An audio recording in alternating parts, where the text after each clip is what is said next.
નમસ્કાર, આપ જોઈ રહ્યા છો સ્પાર્ક ટુડે ન્યૂઝ। ગુજરાત ગૌરવ દિન નિમિત્તે સુરતના ઉમરા પોલીસ સ્ટેશનની બાજુમાં ગ્રાઉન્ડ પર પોલીસ કમિશનર કચેરી દ્વારા ભવ્ય આયોજન કરવામાં આવ્યું। આવતીકાલે 1 મઈના દિવસે ગુજરાતના જે સ્થાપના દિવસ છે, આ વખતે જો સુરત શહેરમાં આયોજન કરવા માટે જો આ મોકા મળેલા છે, એના ભાગરૂપે આજે અહીંયા એસએમસીના ગ્રાઉન્ડ ઉપર જો એક ભવ્ય જો મસાલ પેટીનું આયોજન કરવામાં આવ્યું। આમાં ગુજરાત પોલીસના 300 જેટલા જવાનો અલગ અલગ જો ફોર્મેશન રજૂ કરી જો આમાં જો ટેટુ શો થયા જો બેન્ડના ડિસ્પ્લે જો કરવામાં આવ્યા અને આજ મોટી સંખ્યામાં નગરજનો હાજર રહીને જો આ ગૌરવશાળી દિવસનું જો સેલિબ્રેશન થઈ રહ્યા છે, આમાં જો સહભાગી થયા છે।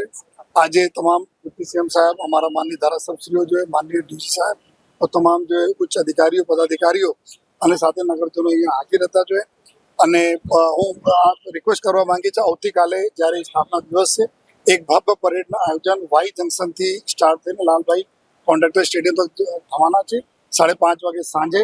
તો બધા નગરજનોને અમારી રિક્વેસ્ટ પણ છે, આપ આવો, આમાં જો सम्मिलित થાઓ और अपना गौरवशाली દિવસને બધા લોકો મળીને ઉજવીએ।